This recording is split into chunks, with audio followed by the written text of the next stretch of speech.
On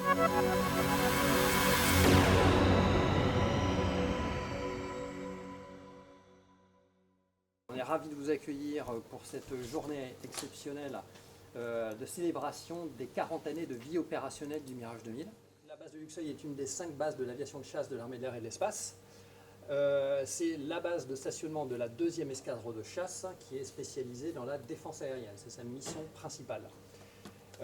Et c'est une base opérationnelle au sens où elle tient des contrats opérationnels 24 heures sur 24, 7 jours sur 7.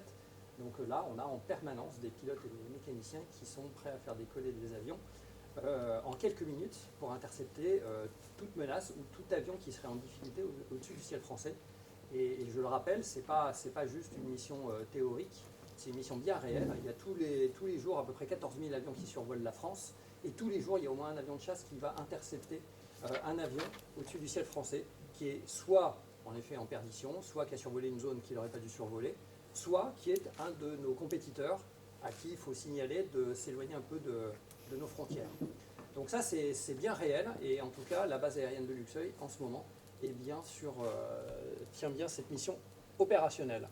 Notre flotte complète aujourd'hui, elle comprend une vingtaine d'avions, un peu plus d'une vingtaine d'avions. Sur cette vingtaine d'avions, vous en avez 3 à Djibouti en ce moment.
Je vous laisserai, mon général, l'honneur de remercier et de féliciter tous ceux qui ont permis cet événement.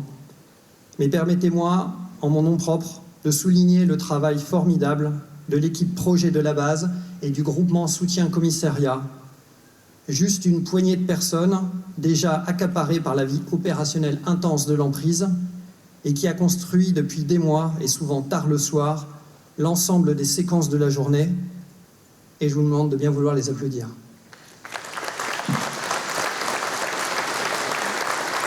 Escadre de chasse avec tous ces fanions d'escadrille, quel panache!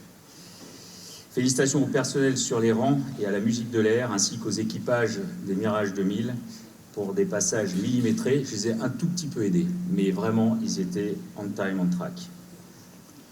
Au travers du caractère solennel de cette cérémonie militaire conférée par l'exécution remarquable du cérémonial, vous avez fait écho à l'exigence de nos missions aériennes menées par les aviateurs, toujours à la recherche de l'excellence sur le territoire national comme en opération extérieure.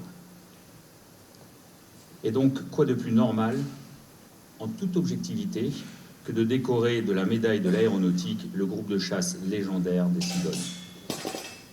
Quoi de plus normal qu'à titre individuel, les équipages de Nancy et du prestigieux escadron de chasse 1-3 Navarre soient récompensés pour leur engagement au long cours. Nous pouvons les applaudir également. Je renouvelle les remerciements du colonel Roux adressés à l'équipe projet, au personnel de la base et du groupement de soutien et à tous ceux qui, de près ou de loin, font de cette journée un véritable succès. Comme nos partenaires industriels qui font évidemment partie de cette équipe Mirage 2000 et tous ceux qui ont contribué au montage et à l'animation des stands ainsi qu'aux conférenciers de cet après-midi. Je sais qu'ils sont nombreux. Merci également à cette belle jeunesse qui nous accompagne lors de cette journée, membres des escadrières jeunesse, élèves, étudiants. Vous êtes les forces vives de demain et j'attache une grande importance à votre présence parmi nous. Enfin, je tiens à remercier les parlementaires, les élus, qui nous font l'honneur de leur présence. Nous y sommes très sensibles, car les aviateurs ont besoin de ces marques de reconnaissance et d'attachement. Votre présence dans ces moments importants symbolise le soutien de la nation à l'engagement des militaires. L'armée de l'air et de l'espace n'a aucun sens par elle-même. Elle n'a de sens que tournée vers le service de la France que vous représentez ici. Un grand merci. Et puisqu'on parle d'engagement, je remercie nos représentants d'associations d'anciens combattants et nos porte-drapeaux. Je suis ravi de vous voir toujours aussi fidèles au poste et vous jouez un rôle clé dans ce lien armée-nation et nous en sommes très fiers. Merci de votre présence. J'ai tenu à être parmi vous aujourd'hui pour faire honneur au Mirage 2000 à tous ces serviteurs d'hier aujourd'hui. Le 2000, c'est une communauté de passionnés.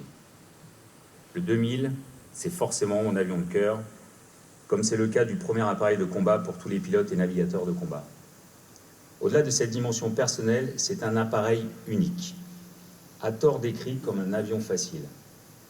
Oui, le pilotage basique du 2000 est très sûr, très intuitif, mais il n'est certainement pas facile à manier en combat. Tous les jeunes pilotes en font l'expérience. Il faut quelques années et quelques copie-kills en combat à vue pour comprendre ses particularités. La gestion de l'énergie avec cette aile delta et ses ailerons, les limites du domaine de vol à travers ses commandes de vol électriques qui finalement filtrent tout, que celui qui ne s'est jamais retrouvé à l'agonie à son nœud au plancher lève la main. N'ayant pas respiré tout ça, moi. Bien sûr, on pourra en parler des heures. La communauté des passionnés de la pelle à tarte rassemble tous les métiers. Les mécanos Mirage 2000 ont vraiment une identité à part, avec une ambiance et des façons de travailler qui ont beaucoup changé avec le Rafale. Le coup de cale du pistard sur les bidons pour éteindre le voyant récalcitrant, le bruit du réacteur, le cliquetis des obs de la turbine à la coupure, et finalement la bête qui crache encore un peu de kérosène et d'huile dans la hangarette. J'évoque l'ambiance de la piste, mais je n'oublie pas les mécanos et les ouvriers d'État qui servent dans l'ombre des ateliers, sur les bases ou pour le service industriel de l'aéronautique. Ils sont tous, bien sûr, membres de cette communauté. Je n'oublie pas non plus les contrôleurs, eux aussi indispensables à la manœuvre, à la vigie en salle d'approche ou dans les centres de détection et de contrôle. Comme aurait dit l'un de mes illustres anciens, pour faire voler nos Mirage 2000, il faut toute une armée. Rendez-vous compte, en 2034, le 2000 aura servi la moitié de l'existence de l'armée de l'air et de l'espace qui sera centenaire. C'est vertigineux, c'est vraiment l'appareil d'une génération. Et quand les aviateurs du Mirage 2000 regardent la transformation de notre armée, on retrouve un peu les mots du général Claus dans sa préface de la réédition « Chasseurs mes frères », je le cite, « C'était en 1981. Notre armée de l'air a évolué à une vitesse telle que nous nous sentons plus proches des anciens de 14-18 que des jeunes de 80. Nous les envions et les admirons, sous certains aspects. Certains qu'en retour, la période que nous avons vécue ne peut pas ne pas les faire rêver. Il y a un peu de ça dans le regard de ceux du 2000 sur le combat aérien de demain, le tout Rafale, la connectivité, le système des systèmes, le système de combat aérien du futur, les Loyal Wingmen ou les autres remote carriers. Ce même regard un peu envieux, un peu nostalgique aussi, est très fier d'avoir été ce qu'on a été et d'avoir réussi ce qu'on a accompli sur Mirage 2000, partager une fierté éprouvée, un sentiment d'appartenance unique. Tout cela nous renforce collectivement, surtout lorsque l'on zoome sur 40 ans de combat. Alassa, Daran, Al-Karj, Chervia, Istrana, Souda, N'Djamena, Bamako, Niamey, Chiulai, Abu Dhabi, Hachin, Djibouti, sans oublier les interceptions de bombardiers stratégiques de l'aviation à long rayon d'action russe et la protection de l'espace aérien national. Sans oublier non plus l'opération Poker qui démontre toute la crédibilité de notre composante nucléaire aéroportée, ni la mission emblématique Hamilton 2018, qui est une opération fondatrice pour l'armée de l'air et de l'espace, à la fois en termes de savoir-faire, d'intégration interalliée, d'entrée en premier dans un espace aérien non permissif, de frappe dans la profondeur, mais également une démonstration de ce que la puissance aérienne et maintenant aérospatiale offre à la décision politique en termes d'effet, d'allonge, de réversibilité et surtout de succès. Oui, c'est bien sur les fonds baptismaux de ces succès, de ceux du 2000, que l'armée de l'air et de l'espace s'est construite comme l'une des plus crédibles au monde. Et l'actualité sur le flanc Est avec le déploiement de 3 Rafales la semaine dernière, des interceptions de drones au Moyen-Orient ou en mer Rouge n'en sont que les récentes démonstrations. Alors quel avenir pour nos escadres de 2000 ? La 2 ici à Luxeuil, la 3 à Nancy. Vous êtes au contact engagé et votre action répond pleinement aux défis qui s'imposent à nous. Je pourrais citer les tirs de tir 5 dans la très haute altitude ou encore l'exercice de dispersion Jade de la 3. Je crois que c'est le nom d'une des filles du commandant d'escadre de la 3. Je dis ça, je dis rien. Ces 2 exemples montrent que l'évolution de la menace impose autant de développer des capacités nouvelles que de renouer des savoir-faire anciens. Je pourrais également citer à nouveau le flanc Est avec les nombreuses prises d'alerte par la 2 dans les pays baltes ces dernières années et plus récemment avec la formation de combattants étrangers. Je salue le travail remarquable de la brigade aérienne de l'aviation de chasse, de la 3 sur 2000B, puis de la 2 sur -5 pour former ces pilotes qui connaissent le feu quotidiennement. La 3 et la 2, qui volent ensemble, c'est aussi ce que l'on apprécie aujourd'hui à Djibouti avec le redéploiement des Mirage 2002D rénovés à mi-vie ou 2000D RMV. Quand un 2000 décolle de Djibouti, il est à 10 minutes du détroit de Bab el-Mandeb et des côtes du Yémen. Je me réjouis de voir les bleus et les verts, comme au beau vieux temps, en vol, ensemble au-dessus du lac Assal, ouvrant la voie aux rafales qui les relèveront demain. En attendant cet horizon, la masse de combats offerte par cette flotte de Mirage 2000D RMV est précieuse.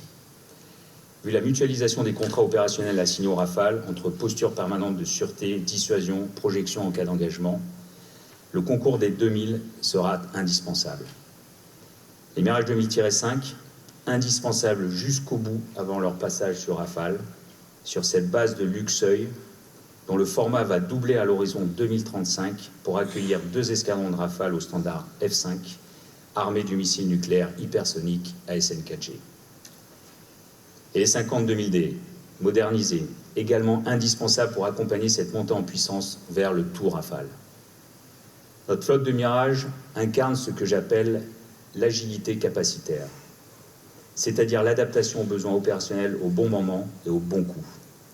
C'est dans cette logique qu'on va encore améliorer à la fois les capteurs et l'armement du 2000D, avec la nacelle Talios et les munitions A2SM, le 2000D RMV, qui offre aussi des possibilités extrêmement intéressantes en termes de développement logiciel. Puisqu'en lien avec la DGA, l'armée de l'air et de l'espace travaille sur le code du Mirage 2000. Ça ouvre un champ nouveau et de multitudes de pistes pour améliorer notre système de combat, notamment en développant des cas d'usage à base d'intelligence artificielle. Pour conclure, la période est tout sauf calme. L'armée de l'air et de l'espace compte sur C2000 et compte sur vous en toutes circonstances. Nous en aurons bien besoin. Longue vie à notre Mirage 2000 et à tous ceux qui les servent. Et à la chasse! Merci de votre attention.